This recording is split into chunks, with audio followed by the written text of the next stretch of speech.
Ladies and gentlemen, how many words do you think it takes to ruin someone's life? My guess is 13. I wish Nikki Freeman loved me more than anyone in the fucking world. 13 words, one snap twig, and everyone walks out of obsession saying the same thing. Be careful what you wish for. Monkey's paw. The wish went wrong. I'm here to tell you the wish didn't go wrong. The wish actually worked. Perfectly. Literally. Like a contract lawyer had read it. The horror of this movie isn't that the magic malfunctioned. It's that it didn't. And there's a French psychoanalyst who's probably the most notorious of the 20th century, whose entire theory lives in the gap between what Bear said and what Bear wanted. 3 words: need, demand, desire. Learn to tell them apart, and this stops being a monkey's paw movie and becomes probably one of the most precise horror films ever made about what love actually is. Also, this is gonna contain a lot of spoilers, so if you haven't seen the movie, go and see the movie and I'll wait and then come back. Real quick, if you're a returning viewer, hi, welcome back. You already know the drill. If you're new here, hi, I'm Amir Reza. I take philosophy and run it through entertainment, through movies, games, and TV shows. If you're here today, that means you either like philosophy or like obsession. If that's your thing, subscribe and drop a like. It tells the algorithm to find more of you. Really appreciate it. Alright, let's get into it. Lacan's 3 words built the way he builds everything, by explaining it through a baby. A baby cries because it's hungry. That's a need, a biological, concrete, satisfiable need. You know, the baby cries, milk arrives, that's it. But the cry doesn't just get milk. It gets the mother, her presence, her face. The baby learns that fast and starts crying for her. Now, the cry is addressed to someone. It's asking a person for something. That's what Lacan calls demand. And here's his first twist. Every demand underneath is a demand for love. It's never get me a cup of water. It's show me you'll come when I call. Which is why demands are naturally bottomless. You can never satisfy the need inside of it. You can never satisfy the love and attention it's truly asking for.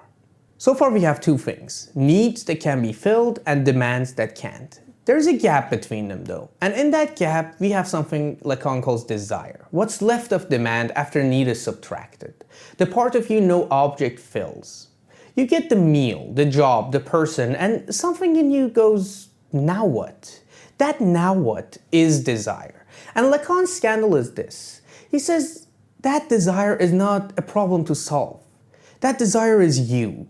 You are the lack of the things that you carry. You are your desire. Now, a being with no lack, say a completely full being who doesn't want anything, is not a person anymore. Fullness isn't heaven. Fullness is the end of the subject. Fullness technically doesn't exist in us humans. But enough theory. The night of the wish, we have a very surgical sequence. First of all, Nikki asks Bear to his face. She asks, "Do you like me? What? Because if you do, now's the time to tell me." Bear says no. He denies it. He panics and he shuts the door on himself. And that same night, alone, he snaps a twig and asks a toy for Nikki's love. It's so ironic, the fact that he cannot say I like you to a person who might refuse him, but he can demand her entire heart and attention from an object that can't do anything. And listen to the wording, because the Willow did not give me a real shot, a superlative, a quantity. Desire doesn't do math. That's the grammar of demand. It's total, it's measurable, it's addressed to a dispenser. And this machine grants demands, literally. It's like a vending machine for demands. The movie even shows you the control group. Ian later wishes for $1 billion of cash and it just starts raining from the ceiling. No irony, no curse. The Willow isn't a trickster. It's a vending machine for demands. So it vends. And what walks out of that bedroom the next morning is genuinely terrifying. Not because the wish is twisted, because the Willow actually obeyed Bear and gave him what he asked for. Here's what the wish actually did. The Wish deleted Nikki's lack, as we talked about before. Look at who she was before the snap, because the movie hides its thesis in Nikki, and every review skips Nikki and her existence for Bear. See, she was quitting the music store to write. She told Sarah that Bear was like a little brother to her, while hooking up with Ian casually for 2 years and telling no one. What matters is that Nikki is contradictory. She's warm and unreadable. She's kind and a liar, but she's free, structurally. She's opaque, a person whose wanting can't be predicted from the outside. Lacan has a name for standing in front of that. He writes it as the question the other's desire poses just by existing. What do you want? What do you actually want from me? The most anxiety-producing question in his system, because it has no stable answer. And now name the wish for what it is, an answer machine. See, Bear couldn't survive the question, so he bought the device that deletes it. After the snap, there's no enigma left. You always know what Nikki wants, forever. And the answer is simple. She wants Bear.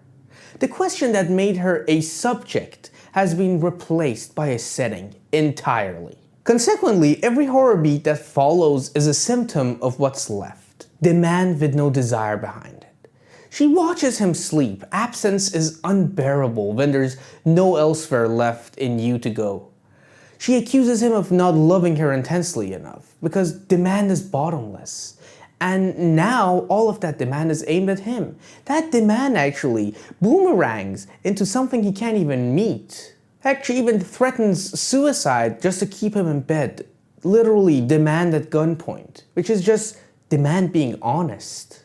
See, the problem is that Bear asked for love as a quantity, and what he got in return was a creature that is a quantity, and nothing else. And somewhere about a week after, he realizes what no wishmaker survived realizing. That what he loved about Nikki was never capturable in the love me more than anyone in the fucking world. It was her openness, her desire. And the Wish's first act was to kill that desire in her. So who orders such a thing? Lacan has a name for exactly the person who does it. The obsessional neurotic. And the obsessional has a founding patient. Vienna 1907, a young lawyer walks into Freud's office. History remembers him as the rat man. He'd heard an officer describe a torture involving rats, and it lodged an obsessive dread that it would happen to two people that he loved a lot. A lady he loved and wanted to marry, and his father. The catch is, the rat man's father had been dead for years. The whole structure is a life organized around the dead man's authority. And the deferral is everywhere. He loved this woman for years, and the rat man could not decide to marry her. He didn't refuse, he just didn't decide. Everything permanently for him was in progress, permanently unfinished. This is a Freud case, but Lacan reads it a couple of decades later, and he finds another pattern, that the obsessional doesn't live his life, he postpones it, he arranges existence as a waiting room. In Lacan's phrase, he waits for the master's death. And the punchline is that the master was already dead, and the waiting keeps on continuing. The obsessional picks a deadline that can never arrive. That's why he picks that deadline. Because his defining terror is the desire of the other person. If she freely wants, she can also freely not want, and he cannot live over that trapdoor. So his whole architecture aims at one thing, neutralizing the other person's desire, turning them into this inert and fixed person. The obsessional wants the other person in a precise sense, inert, because only an inert love can never leave. Now, rewatch Bear's Night. The "Do you love me" is Nikki's desire opening right in front of Bear. It's literally the trapdoor, and Bear just slams it shut, goes home, and just, screams. But you know what he gets? He gets her love without any freedom. It's sourced from an object, and the movie grants the obsessional's dream in full. A Nikki who can never not want Bear. The film even literalizes the master's death. Bear calls the Willow's customer service to cancel, and the voice reads him the terms. The wish ends only when either Bear or Nikki dies. The Rat Man built his waiting room out on rituals. Bears came out on a support line. And then we have the cruelest scene in the whole movie. Bear? I'm just getting water. Kill me, please. What? The actual other, back for just one quick scene, and the only desire she has left is exit. And Bear, the man who couldn't say I like you, who cannot act, doesn't. He defers, he keeps her. The kind reading here is cowardice. The honest one is that some part of him would rather have Nikki like that, trapped without any desires, than to not have her. That's just selfish. Which leaves one question, and it's the one that unlocks a lot of violence. The wish erased the person. Where does the erased person's rage and feelings go? We need one more piece of information, and that starts in our dreams. Freud noticed that dreams move feelings sideways, that the real object of all emotion goes quiet, and the charge it has basically lands on something trivial next to it. Say you dream about your father's funeral and you cry over a broken glass or a broken table. He calls this displacement. Lacan reads this and says that's not the trick of a dream. That's basically the permanent law of wanting. Displacement is metonymy, the sideways slide of meaning from a thing to the thing next to it. And he says desire never travels any other way. It's just sliding along chains of substitutes, never landing on the true destination that it's supposed to. Now watch Nikki's violence through that law. Her rage can't go to the true destination, and the true destination is Bear, right? The wish's only commandment is that Nikki loves Bear more than anyone or anything in the world. The one person her fury belongs to is the one person the law puts off limits, so it slides off. And there are multiple targets for her rage. At the party, we have the scene with the broken bottle into her own face. I'm so sorry.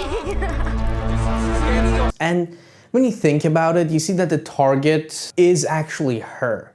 The wish eliminated old Nikki, the one who might have been loved freely, the one who wore that face and was that. So that's the nearest competitor, basically, herself. Then later that night, Sarah admits that she has feelings for Bear, and the chain basically slides one link over a brick to her face, and then at the end, when Ian comes through the door, the chain slides again and she's dead.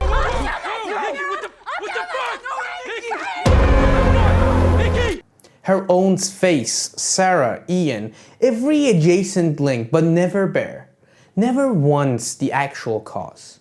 At the party, before the bottle, she recites a poem. This violent, incest-soaked retelling of Hansel and Gretel, staring at Bear the whole time. I knew he would not leave this place. He would relent and choose to be inside me like he had many nights before. If not, I would fillet his meaty forearm, roll it like a stick of licorice, and insert the flesh between my legs.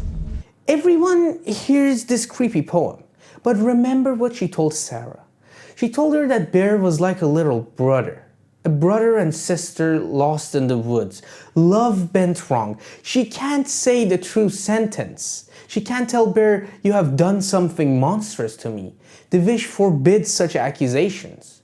It forbids the violence exactly the same way. So the sentence slides sideways out of her story into a fairy tale where it can be spoken without being recognized. That poem is the erased subject, speaking through the only channel displacement leaves. Someone else's story is aimed at Bear like a weapon, but she's not allowed to fire it.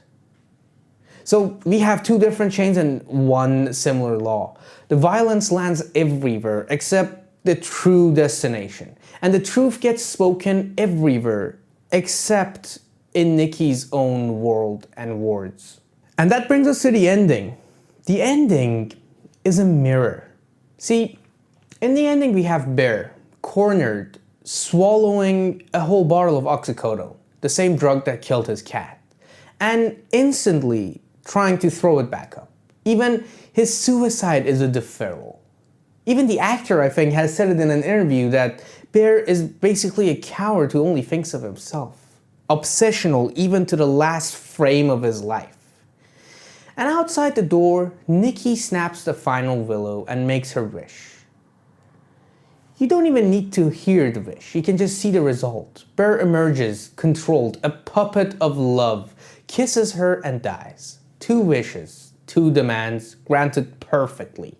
2 people who asked the machine for love and were handed exactly what they asked for.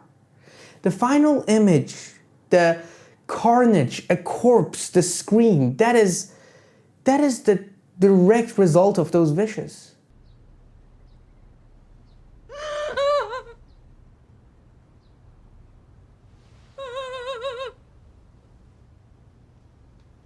Let's end on Nikki, because I feel like everyone keeps ending on Bear and no one sees it.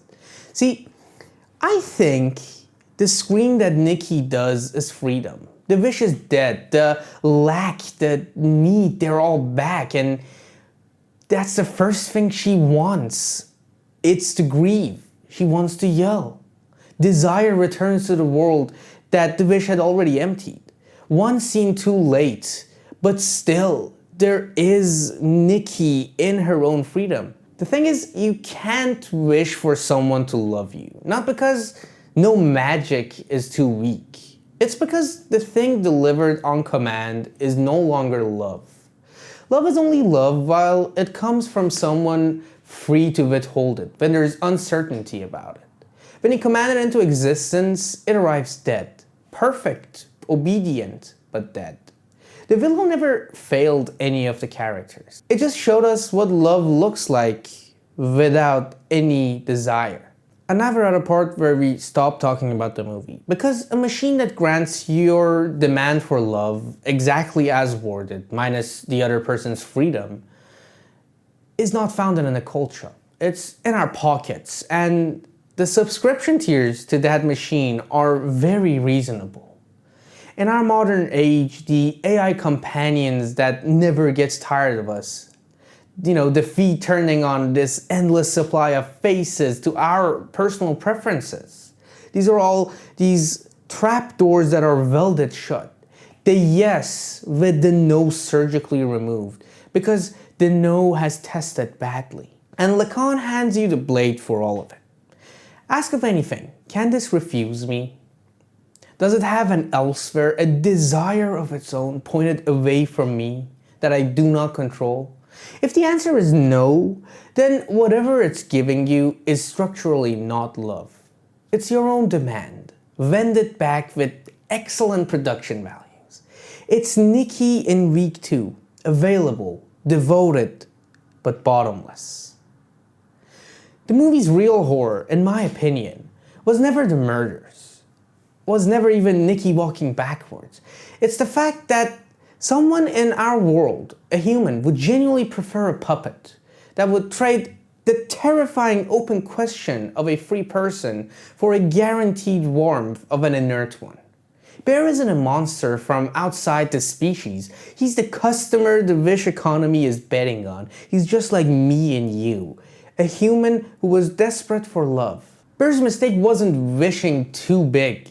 It was wishing at all, because what he actually wanted can't be delivered. It can only be risked. Underneath the 13 words, he wanted to be chosen. And being chosen requires, as a non-negotiable ingredient, the other person's full freedom to not choose you. The trapdoor isn't the flaw in love. The trapdoor is the load-bearing wall that makes love possible.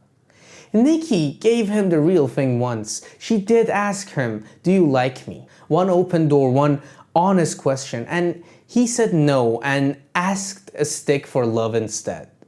Everything after that was the invoice of the wish. The wish always works. That's the warning. Not be careful what you wish for, but be careful that you're making a wish. Because some things only exist when they can only be refused. My name is Amir Reza, and I'll see you in the next one.